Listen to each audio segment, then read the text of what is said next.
नमस्कार स्टूडेंट। अब मैं आपको याद रखना है। अब मैं बताने जा रहा हूँ सोशल साइंस, सामाजिक विज्ञान के मैं आपको कराऊंगा आज की क्लास में मोस्ट आईएमपी एमसीक्यू, जो कि 30 में से 30 आपके ज़रूर आ जाएंगे। पूरे चैप्टर वाइज बताऊंगा और आपको याद रखना है, जहाँ भी मैं आईएमपी बोलता हूँ तो समझ जाइएगा, वो पेपर में आपको ज़रूर आएगा। तो लास्ट तक पूरी क्लास में आपको बने रखना है। आपको ये क्लास जो रहेगी हिंदी मीडियम वाले बच्चों के लिए रहेगी, सेम मैं इंग्लिश मीडियम वाले बच्चों के लिए भी ज़रूर मैं क्लास कराऊंगा। तो हिंदी के लिए अलग करेंगे और इंग्लिश के लिए अलग करेंगे, सोशल साइंस के लिए। इतना है सभी को समझ में।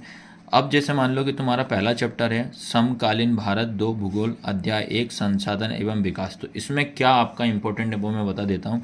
तो सबसे पहली चीज़ तो आपको ये पढ़ना है कि प्रत्येक वस्तु जो हमारी आवश्यकताओं की पूर्ति करती है वो क्या कहलाती है, संसाधन। कभी कभी आ जाता है कि संसाधन क्या होता है, याद रखना है। संसाधन दो प्रकार के होता है, एक प्राकृतिक होता है, दूसरा कौन सा मानवीय होता है। प्राकृतिक और मानव होता है या मानवीय समझ लीजिए। जो समाप्ति के आधार पर अगर बात करें तो एक नवीनीकरण होता है और एक अनवीनीकरण होता है। उसके बाद उत्पत्ति के आधार पर एक जैव होता है, एक अजैव होता है। इस तरीके से आपसे एग्जाम में पूछेगा। फिर 1992 में रियो डी जेनेरो ने पृथ्वी सम्मेलन कर, अगर आता है आपको पृथ्वी सम्मेलन कब किया गया था तो 1992 में करा था, ये याद रखना। रियो डी जेनेरो ब्राज़ील दक्षिण अमेरिका में स्थित है, ये याद रखना है। उसके बाद स्मॉल इज ब्यूटीफुल पुस्तक सुमे सर ने 1974 में लिखी थी, याद रखना। अब आएगा बुजलैंड आयोग रिपोर्ट में संसाधनों के संरक्षण की बात हुई थी। उसके बाद आपको पढ़ना है भारत के कुल क्षेत्रफल 43% भू क्षेत्र मैदानी वाला है।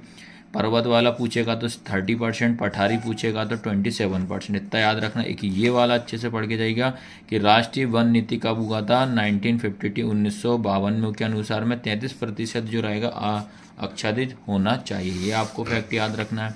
उसके बाद अगर मैं बात करूँ, ये है भारत का उत्तरी मैदान जलोढ़ मृदा का होता है। काली मृदा रेगर मृदा कहलाती है। देखो रेगर मृदा क्या होती है, काली मृदा को कपास वाली मृदा भी कहते हैं। उसके बाद लेटराइट शब्द का है, लेटर से ये लिया गया है। लेटराइट मृदा काजू की फसल के लिए उपयुक्त होती है। उसके बाद मृदा के कटाव बहाव के लिए प्रगम मृदा अपर्दन, ये अच्छे से पढ़ के जाना कि मृदा अपर्दन क्या होता है। एक चादर अपर्दन क्या होता है, पक्का पूछेगा आपसे। उसके बाद काली मृदा क्या होती है। फिर भारत के पंजाब में याद रखना हरियाणा के 80% भूमि क्या है, कृषि पर है। 80% जो भूमि किस पे है, कृषि पर आधारित है। उसके बाद आपको ये पढ़ना है जो वन होता है वो प्राथमिक उत्पादक होता है। भारतीय वन जीव संरक्षण, ये क्या आपको याद रखना है। 1972 में प्रोजेक्ट टाइगर 1973 में हुआ था। भारत में आधे से अधिक वन कैसे हैं, आरक्षित, याद रखें। ये पूछ लेगा कि आरक्षित वन कैसे हैं, आधे ज़्यादा। सारिक्स का बाघ रिजर्व राजस्थान में स्थित है। छोटा नागपुर क्षेत्र मुंडा और संथाल जनजातियों के निवास करती हैं। चिपको आंदोलन वन संरक्षण पे संबंधित है। भारत में स्थायी वनों का क्षेत्र सर्वाधिक मध्य प्रदेश में पाया जाता है, ये है मध्य प्रदेश में। फिर उसके बाद आपको पढ़ना है पृथ्वी का 3/4 धरातल जल से ढका है, याद रखें। 3/4 मतलब 3/4। एक जल एक कौन सा है, नवीनीकरण है, याद रखना जल। उसके बाद जल जीवन मिशन, ये पढ़ना भी, ये जरूर पूछेगा। जल जीवन मिशन या JJM का पूरा नाम पूछ लेगा आपसे। जल जीवन मिशन भारत सरकार द्वारा ग्रामीण के जीवन की गुणवत्ता में सुधार हेतु चलाई जाने वाली एक योजना है।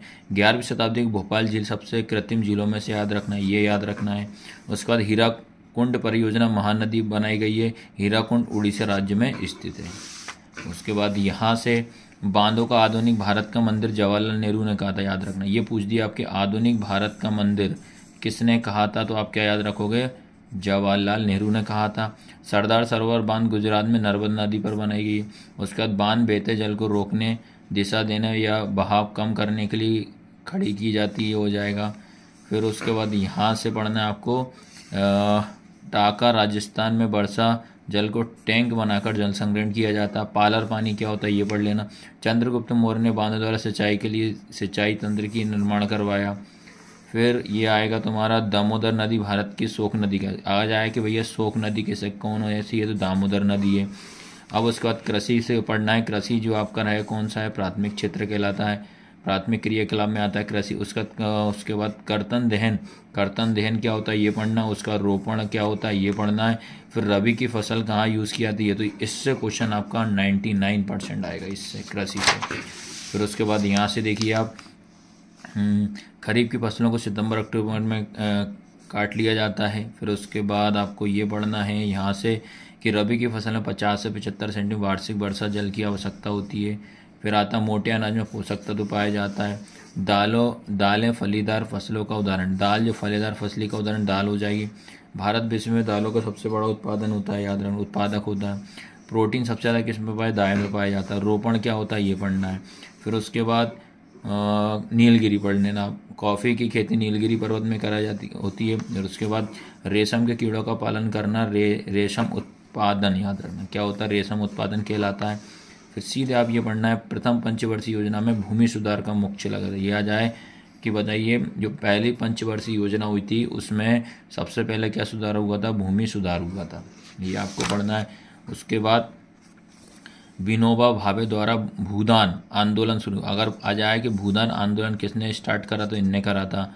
विनोबा भावे द्वारा शुरू भूदान ग्राम दान आंदोलन को रक्तहीन क्रांति का नाम दिया गया है। फिर उसके बाद महात्मा गांधी जी ने विनोबा भावे को अपना आध्यात्मिक उत्तराधिकारी घोषित किया गया था, ये पढ़ना। अब आता विनिर्माण उद्योग, तो कच्चे पदार्थ का मूल्यवान उत्पादन में परिवर्तित करना विनिर्माण कहलाता है। चीनी उद्योग भारत का विश्व का कौन सा स्थान है, दूसरा स्थान है।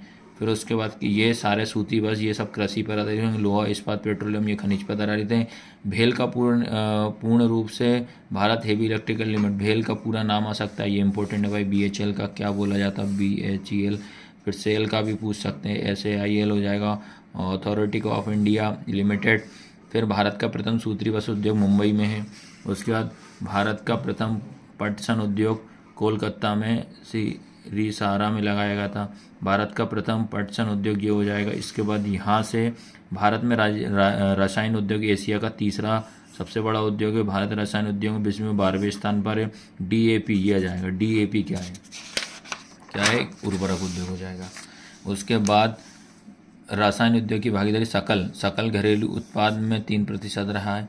उर्वरक उद्योग नाइट्रोजनी उर्वरक मुख्य यूरिया में संबंधित ये नहीं आएगा। फिर आएगा तुम्हारा बेंगलुरु भारत की इलेक्ट्रॉनिक राजधानी है, ये अच्छे से पढ़ना है। उसके बाद कार्बनिक तथा अकार्बनिक अपशिष्ट पदार्थ जल प्रदूषण कहलाता है। उद्योग से औद्योगिक प्रदूषण होता है। अनचाही गैसों जैसे सल्फर डाइऑक्साइड कार्बन मोनोऑक्साइड का वायु प्रदूषण होता है। गैसों से हमेशा याद रखना वायु प्रदूषण होगा, ये पूछ लेगा आपसे। उसके बाद जो व्यक्ति उत्पाद को परिवहन द्वारा उपभोक्ता को पहुँचाता व्यापारी कहलाता है। फिर इसके बाद ये आएगा, भारत विश्व का दूसरा सबसे सर्वाधिक सड़क जाल वाला देश है। उसके बाद NHAI का पूर्ण रूप से भारत का राष्ट्रीय राजमार्ग प्रतिष्ठान हो जाएगा। राष्ट्रीय राजमार्ग देश का दूरस्थ भागों को जोड़ता है। यह जाए कि राष्ट्रीय राजमार्ग का काम क्या होता है, ये दूर के देशों को आपस में जोड़ने का काम करता है। फिर उसका CPWD ये वाला पढ़ लेना, ऐतिहासिक शेरशाह सूरी मार्ग दिल्ली अमृतसर के आपस में जोड़ता है, ये काम मतलब ये मान ली सब जिसमें गोला लगाऊँ आपको अच्छे से पढ़ना है भैया। PWD का पूर्ण रूप सार्वजनिक निर्माण होता है। फिर उसके बाद आता है तुम्हारा विश्व की सबसे लंबी राजमार्ग सुरंग भारत में स्थित है, जिसकी लंबाई 9.02 है, ये पढ़ लेना। फिर सुरंग अटल टनल ये क्या है, ये पढ़ना है। भारत की अटल टनल हिमालय की पीर पंजल पर था, ये भी नहीं। भारत देश की पहली रेलगाड़ी 1853 में चलाई गई थी, फिर ये पढ़ना। मुंबई थाने से स्टार्ट करी थी। फिर आता पाइपलाइन परियोजना 3 प्रमुख जाल से बना है। भारत का प्रमुख पहला पतन कंडाला कहलाता है। भारत के मुंबई पतन के अधिक परिवहन को कम जवाहरलाल नेहरू ने यह विकसित किया गया था, भारत के तहत ये भी नहीं। उसके बाद आता है चेन्नई हमारे देश की प्राचीनतम कृत्रिम पत्तन है। कृत्रिम पत्तन आ जाए तो चेन्नई याद रखिएगा। फिर उसके बाद ये भी नहीं। संचार साधन क्या क्या होते हैं, दूरदर्शन रेडियो ये पढ़ लेना। कि भारत में समाचार ये पूछ सकता है कितनी भाषाओं में करता है, 100 भाषाओं में प्रकाशित है भारत का समाचार। उसके बाद 2 देशों के मध्य व्यापार अंतर्राष्ट्रीय व्यापार कहलाता है। यह जाएगा कि अंतर्राष्ट्रीय व्यापार क्या है। अंतर्राष्ट्रीय व्यापार की प्रगति किस राष्ट्र की स्थिति, बैरोमीटर पढ़ लेना। फिर उसके बाद भारतीय व विदेश की सभी फिल्मों को प्रकाशित करने वाले अधिकार केंद्रीय फिल्म प्रमाण बोर्ड का तैयार आएगा, इसमें पूछ लिया है। इतना आपको दिमाग में बैठा के रखना है भैया, क्योंकि आपको क्विक रिवीजन करने में इस तरीके से पढ़ने में मजा आएगा। फिर आता तुम्हारा निरंकुशवाद क्या होता है, ऐसी सरकार या शासन व्यवस्था जिसकी सत्ता किसी प्रकार का कोई अंकुश नहीं लगा सकता, निरंकुशवाद कहा जाता है। फ्रांसीसी कलाकार फ्रेडरिक सरियू चित्रकार थे, जो 1848 में 4 चित्रों की श्रृंखला बनाई थी। 4 चित्र बनाए थे 1848 में, याद रखना।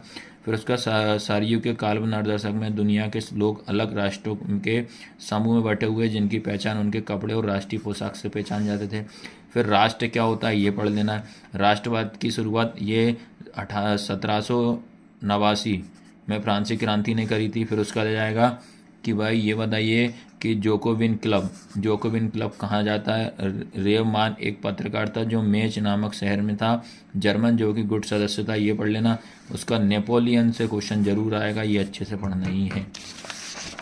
आया सबको समझ में। फिर इसके बाद आता है तुम्हारा राइनलैंड का डाकिया चित्र के माध्यम से नेपोलियन को 1813 में लाई दीक्षक की लड़ाई में हारकर फ्रांस को लौटाते हुए दर्शाया गया था। फिर यहाँ से ये पढ़िएगा, गालिसिया में कुलीन वर्ग पोलिश भाषा बोलते थे। उसके बाद उच्च वर्ग के लोग, ये पढ़ लेना भैया कि उच्च वर्ग के लोग राजनीतिक कार्य के लिए फ्रेंच भाषा का प्रयोग करते थे। कौन सी भाषा? उच्च वर्ग के लोग फ्रेंच भाषा का प्रयोग करते थे। उसके बाद यहाँ से तो कुछ ऐसे इसमें है, ये जरूर एक बार पढ़ लेना, कौन सी संधि कहाँ है, एग्जाम में आपसे जरूर लिखित पूछेगा। उसके बाद आता तुम्हारा औद्योगिकरण की शुरुआत इंग्लैंड में 18वीं सदी के उत्तर इसमें की गई थी। फिर उदारवाद यानी शब्द लेटिन भाषा से लिएगा, ये पढ़ना, जिसका अर्थ क्या होता है आज़ाद। आज़ाद शब्द का अर्थ क्या होता है ये पढ़ लीजिएगा आप। उसके बाद जैकोबिन शासन के समय सभी वयस्क पुरुषों की मताधिकारी, मतलब ये होता है। फिर उसका नेपोलियन के पराजय के बाद 1815 में बियानी संधि, जिसकी मेजबानी ऑस्ट्रेलिया चांसलर ड्यूक मेटरनिक ने की थी। इतना आपको दिमाग में रखना है। फिर आता है तुम्हारे कुछ संधि हैं, ये एग्जाम में पूछ लेते हैं, एक बार रीड कर लेना। फिर उसके बाद आता है प्रथम विद्रोह फ्रांस के 1830 में हुआ था। फिर एक ये जरूर पढ़ लेना भैया, पक्का आएगा। उसके बाद स्त्री पुरुष की सामाजिक आर्थिक राजनीतिक समानता की सोच के आधार पर महिलाओं के अधिकार और हितों का बोध क्या कहलाता है? नारीवाद कहलाता है, ये पढ़ना है। उसके बाद अगर बात करते हैं 19वीं सदी के मध्य में इटली 7 राज्यों में बांटा। कितने राज्यों में बांटा गया? 7। फिर 1861 में इमैनुएल द्वितीय एकत्रित इटली का राजा घोषित किया गया था। फिर इटली 7 राज्यों में बटा हुआ है। फिर 1830 के 10 में ज्यूसेppe मुसोलिनी ने इटली के एकीकरण के लिए कार्यक्रम प्रस्तुत करा था, ये पढ़ लेना। जिस पर मैं गोला लगाते जा रहा हूँ वो आपको अच्छे से रीड करना है। उसके बाद गैरीबाल्डी ने युवाओं की एक शक्तिशाली सेना तैयार की थी, जिसे लाल कुर्ती दल के नाम से जाना जाता था। उसके बाद बल्कन क्षेत्र का बड़ा हिस्सा ऑटोमन साम्राज्य का नियंत्रण करता है, ये पढ़ना है। उसके बाद यहाँ से एक ये वाला जरूर पढ़िएगा कि टूटी हुई बेड़ियाँ, आज़ादी का इसका महत्व क्या होता है? आज़ादी का मिलना। तलवार पर लिपटी हुई जैतून की डाली शांति की चाह होती है। उगते हुए सूर्य की किरणें एक नए युग का सूत्रपात, ये पढ़ना है। उसके बाद आता है तुम्हारा ये, फिर आता है महात्मा गांधी जी ने जनवरी 1915 में भारत लौटे और पहले दक्षिण अफ्रीकी में थे, या सबसे पहले वे दक्षिण अफ्रीका थे, ये पढ़ना है। सत्याग्रह का अर्थ क्या होता है? सत्य को स्वीकार करना, ये पढ़ना। उसके बाद यहाँ से पढ़ना है कि 1917 में चंपारण हुआ था, 1918 में खेड़ा हुआ था, 1918 में अहमदाबाद गुजरात में हुआ था। उसके बाद आता है रोलेक्ट एक्ट, पक्का आएगा रोलेक्ट एक्ट का आपका। रोलेक्ट एक्ट 1919 में, ये पढ़ लेना। उसके बाद जलियांवाला बाग हत्याकांड 13 अप्रैल 1919 में अमृतसर के जलियांवाला बाग में हुआ था। फिर उसके बाद खिलाफत आंदोलन पढ़ लेना। खिलाफत आंदोलन जिसमें 2 मेन थे आपके, मोहम्मद अली और शौकत अली, ये पढ़ लीजिएगा आप। उसके बाद महात्मा गांधी ने हिंद स्वराज नामक पुस्तक की स्थापना करी। यहाँ से 1 2 3 4 पक्का आएगा। एक चोरा चोरी वाला पढ़ के जाना, ये ध्यान रखना। उसके बाद आता है बिना किसी पारिश्रमिक मेहनताना के लिए काम करवाना बेगार कहलाता। क्या कहलाता? बेगार कहलाता। उसके बाद आपका यहाँ से ध्यान रखना, भारत में संवैधानिक व्यवस्था की कार्यशाला, ये भी नहीं। साइमन कमीशन का गठन आपको याद रखिएगा। फिर यहाँ से करना साइमन कमीशन का ये कब भारत पहुँचा, ये इसका विरोध कब हुआ। फिर नमक दांडी यात्रा की शुरुआत 12 मार्च 1930 में, ये आएगा। महात्मा गांधी जी ने कितने सदस्य की बात करी? 78 सदस्य थे उसमें। फिर उसके बाद गांधी जी 6 अप्रैल 1930 को गुजरात में दांडी गांव पहुंचे और नमक कानून तोड़ा, ये आपको पढ़ना। भाई ये बहुत इंपॉर्टेंट क्वेश्चन, सब में पता है। विश्व आर्थिक मंदी 1929 में हुई थी, जिसका असर भारत सरकार पे पड़ा, ये पढ़ना भैया। उसके बाद दिसंबर 1929 में जवाहरलाल नेहरू की अध्यक्षता में कांग्रेस और लाहौर अधिवेशन को पूर्ण स्वराज औपचारिक रूप से माना गया था, ये पढ़ना है। 26 जनवरी 1930 को वायरस रणवी ने एक पत्र लिखा जिसमें 11 सूत्रों की मांग, ये पूछा था कितने सूत्रों की मांग करी? 11 सूत्रों की थी।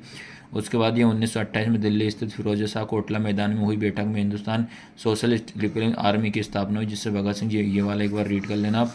फिर यहाँ से आता है भगत सिंह जी ने कौन सा नारा दिया था, ये आप पढ़ लेना, इंकलाब जिंदाबाद। उसके बाद यहाँ से डॉक्टर भीमराव अम्बेडकर ने 1930 में दलितों की दलित वर्ग एसोसिएशन संगठन की स्थापना करी। 1870 के दशक में बंकिम चंद्र चटर्जी मातृभूमि की स्फूर्ति के रूप में वंदे मातरम गीत लिखा था, जिसे बाद में उन्होंने उपन्यास आनंद मठ के शामिल कर लिया, तो उपन्यास में शामिल कर लिया था। और उसके बाद आता स्वदेशी आंदोलन की प्रेरणा से अविनंद्रनाथ टैगोर ने भारत माता की विख्यात छवि को चित्रित किया। इस पेंटिंग भारत माता को सन्यासिनी के रूप में भी जाना जाता है। कि ये 2 फैक्ट आप अच्छे से पढ़ के जाइएगा। ये देखिए पूरा का पूरा one word math the column सब इसी से बनेंगे आपके सोशल साइंस में। गांधी जी द्वारा अगस्त 1942 में भारत छोड़ो आंदोलन की शुरुआत हुई थी, जिसका नारा क्या था, करो और मारो का, ये आपको पता ही होना चाहिए। उसके बाद कुछ फैक्ट हैं भारत के राष्ट्रवाद की एक नज़र। 1918 में क्या हुआ था भारत का प्रथम राष्ट्रवाद। और फिर उसके बाद 1895 में क्या था, कांग्रेस की स्थापना हुई थी मुंबई में याद रखना। उसके बाद आता तुम्हारा ये वाला फैक्ट याद रखना कि 1907 में क्या होता है, कांग्रेस का विभाजन नरम और गरम दल वाला। सूरत अधिवेशन पूछ सकता है कब, 1907 में। फिर उसके बाद प्रथम विश्व युद्ध 1914 में। उसके बाद नील कृषि की बात पूछ लेगा, ये पढ़ लेना। फिर रोलेक्ट एक्ट कानून कब हुआ था, 1919 में। जलियांवाला बाग कब हुआ था, ये पूछ लेना। खिलाफत आंदोलन कब हुआ था, असहयोग आंदोलन कब हुआ था, ये सब आपसे जरूर एग्जाम में पूछेगा, याद रखना। उसके बाद साइमन कमीशन कब आया, 1928 में। फिर महात्मा गांधी ने साबरमती आश्रम की दांडी यात्रा शुरू करी 12 मार्च 1930 में। उसके बाद दांडी पहुंचकर महात्मा गांधी ने नमक कानून तोड़ा, सब जिसके बाद सविनय आंदोलन की शुरुआत हुई। उसके बाद भीमराव अम्बेडकर ने एसोसिएशन की स्थापना आजाद एसोसिएशन कब करी, 1930 में। फिर उसके बाद महात्मा गांधी ने डॉक्टर भीमराव के पूना एक्ट पढ़ लेना 1932 में। फिर उसके बाद भारत छोड़ो आंदोलन, जिसके अंतर्गत करो या मरो को दिया था, जो गांधी जी ने दिया था 1942 में। आया सबको समझ में कि नहीं आई। यहाँ से फैक्ट आपका इंपॉर्टेंट है भैया, सारे फैक्ट में है, आपको जरूर देखने को मिलेंगे पेपर में, आप भी बोलोगे हाँ भी है। दुनिया भर में आर्थिक, सांस्कृतिक, राजनीतिक, धार्मिक और सामाजिक प्रणाली का एकीकरण भूमंडलीकरण कहलाता है। उसके बाद आपको ये भी नहीं, यहाँ से ये पढ़ के जाइएगा 2 फैक्ट। 18वीं शताब्दी का काफ़ी समय बीत जाने के बाद भी चीन और भारत को दुनिया के सबसे धनी देशों में गिना जाता है। 19वीं सदी के यूरोप में गरीबी और भूख का ही साम्राज्य था। फिर उसके बाद ये आपको पढ़ना है कि 18वीं सदी के आखिरी दशक तक ब्रिटेन में कॉर्न था। कॉर्न लॉ के समय क्या होता है, कॉर्न लॉ के हटाने के बाद, ये आपको पढ़ना कि जब कॉर्न लॉ का समय था तो क्या चल रहा था, कॉर्न लॉ के बाद आया तो क्या चल रहा था। उसके बाद ये आता है रेंडर पैक्स प्लग की भांति फैलने वाली मवेशियों की बीमारी बताइए। उसके बाद वैसे मजदूर जो किसी खास मालिक के खास अवधि के लिए काम करने के लिए प्रतिबद्ध होते हैं, बंधुआ मजदूर। आ जाए आपको कि बंधुआ मजदूर क्या है, क्या जाए आपको बंधुआ मजदूर क्या है, ये पढ़ लेना। आर्थिक महामंदी की शुरुआत 1929 में हुई थी, जो कि संकट के 3 दशक मध्य में चला था। फिर 19 के बाद आ रहा था 1944 में अमेरिका स्थित न्यू हैम्पशायर ब्रेटन वुड ये पढ़ लेना। ब्रेटन वुड गोला जिस पे लगाऊँ मान लीजिए, इंपॉर्टेंट है ये आपके लिए। फिर उसके बाद बीटो क्या कहलाता है, एक बीटो पढ़ के जाइए। क्या बोला मैंने, बीटो, ठीक है, बीटो अच्छे से पढ़ के जाना है। उसके बाद आपका एक विनिमय दर से आप क्या समझते ये पढ़िएगा, जब विनिमय दर स्थिर और उसमें आने वाले उतार चढ़ाव को नियंत्रित करने के लिए सरकार को दस्तावेज करना पड़ता है, ऐसी विनिमय दर को विनिमय दर कहलाता है। फिर बंगाल में जूट पैटर्न, ये वाला पढ़िएगा। फिर भारत में आर्थिक मंदी के समय महात्मा गांधी जी ने सविनय अवज्ञा आंदोलन की शुरुआत करी। उसके बाद यहाँ से ये पढ़ना है कि IFM ये पढ़ना भैया, IFM क्या ये पढ़ना है। फिर बहुराष्ट्रीय कंपनी क्या, एक देश से बहुत सारे देश में व्यवसाय करने वाली कंपनी बहुराष्ट्रीय निगम या कंपनी कहलाती है। बहुराष्ट्रीय कंपनी की स्थापना आपको याद रखना 1920 में कब करी थी, 1920 में आपको याद रखना है बहुराष्ट्रीय कंपनी। तारा सबको समझ में कि नहीं यार। अब बात करते हैं उसके बाद यहाँ से कि E.T. पॉल म्यूजिक कंपनी ने संगीत की एक किताब प्रकाशित करी। E.P. पॉल अमेरिका का एक संगीतकार था। अब इसमें प्राच्य क्या होता है, ये प्राच्य क्या होता है ये पढ़ लेना। गिल्ड्स क्या होता है पक्का आएगा। फिर उसके बाद फिनिशिंग सेटर क्या होता है ये पढ़ना, आपको आएगा ही आएगा। फिर उसके बाद आपका आता है हाथों से बनी, हाँ ये विक्टोरिया कालीन ब्रिटेन में उच्च वर्ग के लोग जो थे पूंजीपति हाथों से बनी चीज़ों को तरजीह देते, याद रखना। स्पिनिंग जेनी कताई की एक मशीन करते, स्पिनिंग जेनी आविष्कार को जेम हर्विज ने किया था। फिर उसके बाद गुमास्ता क्या होता, आना एक याद रखना ये वाला, एक गुमास्ता वाला।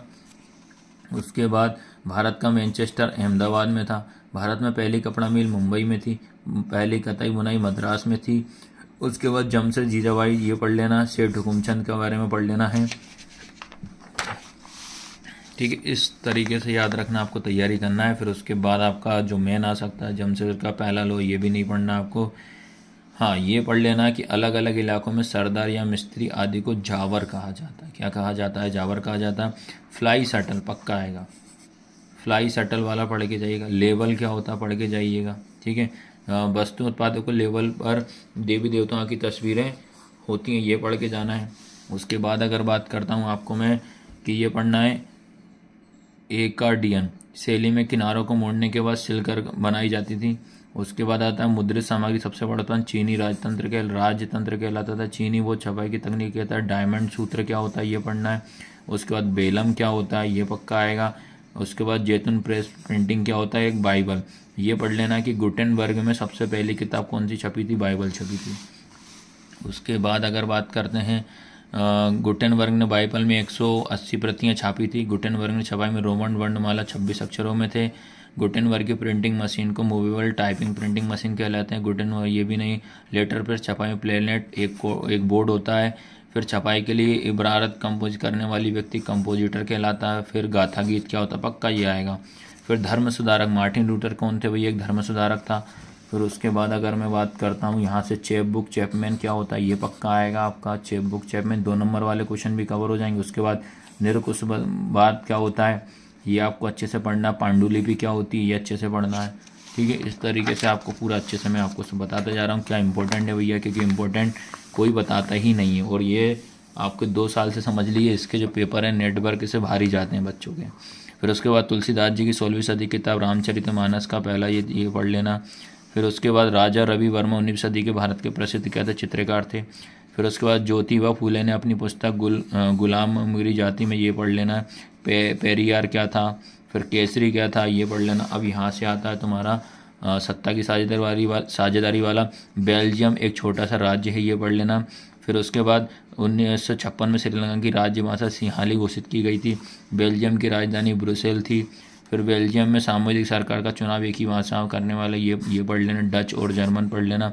श्रीलंका में सिंहाली की आबादी का क्या था, बहुमत होता है। श्रीलंका में सरकारी नौकरी को सिंहालियों को प्राथमिकता दी गई थी। यूरोपीय संघ का मुख्यालय क्या था, ब्रुसेल में था, ये पढ़ना है। उसके बाद बेल्जियम में संघ शासन व्यवस्था की, बेल्जियम में डच भाषा बोली जाती थी, ये पढ़ना है आपको। उसके बाद अगर आता है आपका किसी देश में सरकार विरोधी समूह की हिंसक लड़ाई युद्ध करता है तो गृह युद्ध क्या होता है, ये पढ़ना है। उसके बाद सत्ता का सीधा बंटवारा केंद्र और राज्य सरकार के द्वारा किया जाता है। एकात्मक शासन व्यवस्था क्या होती है, पक्का आएगा। फिर संघवाद में देखिए आप, एक एकात्मक शासन व्यवस्था क्या होती है, 100% आएगा। केंद्र सरकार राज्य सरकार, ये पढ़ लेना है। उसके बाद केंद्र और राज्य सरकार के बीच में 3 सूची माटक है, संघ राज्य समवर्ती, ये आएगा। संघवाद दो से अधिक स्तरों में बटा हुआ है। भारत में 73% द्वारा पंचायती राज व्यवस्था लागू की गई थी। हमारे संविधान की एक भाषा को राष्ट्रभाषा का दर्जा नहीं गया था, ये आपको पढ़ना है। उसके बाद अगर मैं बात करता हूँ, संविधान में हिंदी के अलावा 21 भाषाओं का अनुसूचित भाषा का दर्जा, अनुसूचित भाषा का, ठीक है, इसमें पढ़ना है कि संविधान में हिंदी के अलावा 21 भाषाओं का अनुसूचित जाति का दर्जा दिया गया, कुल 22 भाषाएं याद रखना, ये पढ़ना है। फिर उसके बाद राज्य पुनर्गठन आयोग का रिपोर्ट 1956 में लागू किया गया था। फिर भारतीय संविधान में भारत को राज्यों का संघ कहा जाता है। भाषाओं को भारतीय संविधान की 8वीं अनुसूची में करा था। फिर शासन 2 प्रकार के होते हैं, संघात्मक और, ये पक्का आएगा, संघात्मक और एकात्मक पढ़ के जाइएगा।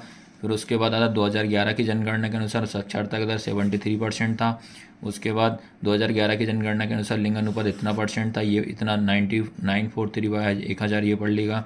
धर्मनिरपेक्ष क्या होता है, 1/3 स्थान आरक्षित, याद है, धर्मनिरपेक्ष पक्का आएगा तुम्हारा। उसके बाद अगर मैं बात करता हूँ, जैसे लिखा जातिवाद आधारित सामाजिक विभाजन भारत में ही होता है। निर्वाचन आयोग की नियुक्ति कौन करता है, राष्ट्रपति करता है, ये पढ़ लीजिएगा। फिर भारत में बहुदलीय राष्ट्रीय प्रणाली होती है, ये पढ़ना है। उसके बाद 2013 के अनुसार आज उच्च पद प्राप्त महिलाओं की संख्या पुरुषों की अपेक्षा क्या हो रही है, कम हो रही है। भारत में पंचायती राज के अंदर 1/3 पद महिलाओं के लिए आरक्षित कर दिया गया है। उसके बाद आता है तुम्हारा राजनीतिक दलों की मान्यता के लिए निर्वाचन आयोग बनाया जाता है। भारत में 5 वर्षों का चुनाव होता है, ये पूछ लेगा आपसे। फिर उसका निर्वाचन आयोग की नियुक्ति कौन करता है, राष्ट्रपति करता है। सत्तारूढ़ दल क्या होता है, जनमत का निर्माण कौन करता है, ये पढ़ना। बहुजन समाज पार्टी की कब हुई थी, 1984 में हुई थी। साझा सरकार या गठबंधन सरकार क्या होती है, ये पक्का पूछेगा आपसे। विपक्ष क्या होता है, ये पढ़ना है आपको। फिर उसके बाद ये कांग्रेस की स्थापना का, ये भी नहीं। फिर आता है जिन देशों को एक ही दल को सरकार बनाने चलाने की अनुमति होती है उसको एकात्मक दल सरकार कहते हैं, ये पढ़ना है। फिर कम्युनिस्ट पार्टी ऑफ इंडिया की स्थापना सन 1964 में हुई थी, ये पढ़ लेना, आपको आएगा, ठीक है। उसके बाद सारे इंपॉर्टेंट फैक्ट जिस पे गोला लगाऊँ आपको अच्छे से प्रिपेयर कर लेना। इंडियन नेशनल कांग्रेस की स्थापना 1885 में हुई थी। देश में कोई नई पार्टी का निर्वाचन आयोग में अपना पंजीयन करवाना कैसा होता अनिवार्य। कोई भी अगर पार्टी बनेगी उसका निर्वाचन आयोग में पंजीयन या रजिस्ट्रेशन कराना होता आवश्यक जरूरी होता है। लोकतंत्र में सभी नागरिक को एक ही वोट देने का अधिकार। लोकतंत्र में याद रखना भारत के और जर्मनी एक देश है जिसमें लोकतंत्र का मजबूत है। फिर उसका बाद आधुनिक लोग अन्य किसी भी वैकल्पिक शासन व्यवस्था की तुलना में लोकतंत्र को क्या करते हैं, पसंद करते हैं। उसके बाद आज विश्व में लगभग 200 से लोकतंत्र पर आधारित व्यवस्था है। जनता का जनता के द्वारा जनता के लिए शासन अब्राहम लिंकन की क्या है ये परिभाषा है, ये पढ़ लेना। लोकतांत्रिक व्यवस्था को राजनीतिक समानता पर निर्भर करता है, फिर ये पढ़ लेना, अब दिक्कत नहीं आएगी। फिर तानाशाही ये पढ़ लीजिएगा क्या होता है भैया। फिर आता है आपका लोकतांत्रिक व्यवस्था राजनीतिक समानता पर आधारित है। लोकतंत्र की जरूरी शर्त महिलाओं के साथ गरिमा और समानता व्यवहार करती है। लोकतंत्र में जनता के सर्वोपरि माना जाता है। फिर राष्ट्र के बाद आता है भारतीय संविधान 26 जनवरी 1950 में लागू किया गया था। लोकतांत्रिक सरकार को देशों द्वारा चुना गया था। इसलिए ऐसी सरकार वैध सरकार होती है। साम्यवादी शासन व्यवस्था चीन, ये वाला पढ़ना, चीन में लागू हुई थी। उसके बाद अगर बात करते हैं अपन सरदार सरोवर बांध नर्मदा नदी में विभिन्न देशों के विकास की तुलना के लिए प्रति व्यक्ति आय जरूर आएगा। औसत साक्षरता क्या होती है ये जरूर पढ़ लेना। उसके बाद भारत मध्य आय वर्ग के देशों की श्रेणी में आता है। शिशु मृत्यु दर क्या होती है। फिर आता है साक्षरता दर। 7 वर्ष से अधिक आयु के लोगों को साक्षर जनसंख्या अनुपात साक्षर दर कहलाता है। भारत का सर्वाधिक साक्षर देश केरल होता है, ये पढ़ लेना। केरल केरल केरल याद रखना। मानव विकास सूचकांक HDI क्या होता है, मानव विकास सूचकांक, ये पढ़ लेना। ठीक है। उसके बाद आता है आपका क्या, भूमिगत जल नवीनीकरण संसाधन है। कच्चा तेल गैर नवीनीकरण संसाधन, गैर नवीनीकरण संसाधन का प्रयोग समाप्त होता है। प्राकृतिक संसाधन का धारणीय विकास होता है। फिर उसके बाद UNDP क्या होता है पढ़ना भैया, UNDP। उसके बाद प्राथमिक द्वितीयक 100% क्वेश्चन आपका आएगा ही आएगा। प्राथमिक द्वितीयक तृतीयक क्षेत्र से क्वेश्चन आएगा। उसके बाद देश में एक वर्ष विशेष उत्पादित सभी वस्तुओं सेवाओं को मौद्रिक मूल्य को सकल घरेलू कहलाते हैं। सकल घरेलू उत्पाद संचित में GDP कहलाता है। कार्य करने इच्छुक व्यक्तियों को प्रचलित मजदूरी में कार्य करना बेरोजगारी कहलाता है। आप भी बोलोगे भैया इतनी स्पीड में इतना मस्त तरीके से सब चीज़ समझ और याद भी हो जाएगा। प्रच्छन्न बेरोजगारी क्या होता है, ग्रामीण क्षेत्रों में कृषि पर आधारित। छिपी बेरोजगारी क्या होता है, प्रच्छन्न बेरोजगारी को भी कहा जाता है। शिक्षित बेरोजगारी क्या, शहरों में अधिकांश देखी जाती है शिक्षित बेरोजगारी। फिर उसके बाद आपको पढ़ना महात्मा गांधी राष्ट्रीय ग्रामीण रोजगार गारंटी अधिनियम 2005 में लागू किया था। नियोजन के आधार पर क्षेत्रों का विभाजन संगठित होता है और असंगठित होता है, ये पढ़ना है। सरकार द्वारा पंजीकृत तो सरकार से बाहर होता है, नियंत्रण नहीं होता इसमें सरकार का। संगठित क्षेत्र के लाभ संवेतन अवकाश, सेवा अनुदान, चिकित्सा लाभ, पेंशन, नियोजन के आधार पर विभाजन होता है। इसमें आपका आएगा संगठित सरकार द्वारा, असंगठित सरकार द्वारा। फिर देखो ये आता है तुम्हारा प्रमुख, ये इसमें से पक्का पूछे, रेलवे आएगा सार्वजनिक क्षेत्र में, डाकघर सार्वजनिक क्षेत्र में, टिस्को TIS को निजी क्षेत्र में, रिलायंस निजी क्षेत्र में। अब आता है मुद्रा वाले बात करते हैं। तो मुद्रा में आपको क्या करना है, मुद्रा विनिमय के माध्यम। इसके बाद आता है मुद्रा क्या होती है, वस्तु विनिमय क्या होता है ये पढ़ लेना। वस्तु विनिमय प्रणाली क्या होती है, करेंसी क्या होती है, केंद्रीय बैंक क्या होती है, फिर जमा मांग क्या होता है, फिर उसका विमुद्रीकरण। चलन मुद्रा के सरकार द्वारा अमान्य घोषित करने वाली प्रक्रिया विमुद्रीकरण कहलाती है। भारत में 2016 में 500 और 1000 के नोटों का विमुद्रीकरण मतलब बंद कर दिया गया था। इनको चेक द्वारा प्रयोग स्थापित भुगतान होता है। एक आता है ऋण। ऋण 2 प्रकार का होता है, औपचारिक अनौपचारिक, ये पढ़ना। औपचारिक ऋण में बैंक सरकारी समिति आती है। अनौपचारिक ऋण में क्या, साहूकार महान व्यापारिक आता है, व्यापारिक आता है। औपचारिक क्षेत्र में ऋणदाता की प्रकृति में निर्णय करने के लिए रिजर्व बैंक याद रखना, रिजर्व बैंक। उसके बाद आता है आपका ग्रामीण क्षेत्रों में स्व सहायता समूह ऋण स्रोत होते हैं। स्व सहायता समूह में 50 ये, फिर स्व सहायता समूह की छोटी बचतों पर होता है। स्व सहायता समूह जो रहेगा ऋण की सुविधा प्राप्त करता है। अनौपचारिक ऋण में ब्याज दर क्या उच्च होती है। फिर ये भी नहीं, यहाँ से आइए वैश्वीकरण वाले से आते हैं। अब वैश्वीकरण का अर्थ क्या होता है, विभिन्न देशों के बीच परस्पर संबंध तीव्र एकीकरण वैश्वीकरण कहलाता है। वैश्वीकरण क्या है, सांस्कृतिक सामाजिक आर्थिक होता है। एक बहुराष्ट्रीय कंपनी वैश्वीकरण 100% आएगा, जिसका एक से अधिक देशों में उत्पादन पर नियंत्रण एवं स्वामित्व होता है, बहुराष्ट्रीय कंपनी कहलाता है। बहुराष्ट्रीय कंपनी को MNC बोलते हैं शॉर्ट में। बहुराष्ट्रीय कंपनी आपको उत्पादन में लागत कम करता है, अधिक उत्पादन में लागत कम लग रहती है, इसमें अधिक लाभ कमाना रहता है इसका मेन उद्देश्य। फिर उसके बाद आता है तुम्हारा स्थायी परिसंपत्ति पर क्या, निवेश किसे कहते हैं, भूमि। ये वाला एक सूचना प्रौद्योगिकी क्या होता है कि ये पक्का आएगा, WT वर्ल्ड ट्रेड ऑर्गेनाइजेशन, विश्व व्यापार संगठन। उसके बाद विश्व व्यापार संगठन का उद्देश्य अंतर्राष्ट्रीय व्यापार को उदार बनाना। विश्व व्यापार संगठन की सदस्यता लगभग 160 थी। इसके बाद व्यापार अवरोधक कहलाता है। उदारीकरण वाला पढ़ना है। भारत की नई आर्थिक नीति 1991 में लागू की थी, ये आपको पढ़ना भी है। उसके बाद आपको ये फैक्ट और रहेगा, भारत की नई आर्थिक नीति 1991 में हुआ था। उदारीकरण, निजीकरण, वैश्वीकरण पढ़ लेना। फिर उसके बाद भारत की कुछ बहुराष्ट्रीय कंपनी, आपको ये माइंड में रखना, पक्का 100% क्वेश्चन आपको आएगा बहुराष्ट्रीय कंपनी से। वैश्वीकरण के सकारात्मक परिणाम, रोजगार में वृद्धि, उपभोक्ता में ये हो जाएगा वैश्वीकरण के सकारात्मक मतलब पॉजिटिव, नकारात्मक मतलब नेगेटिव।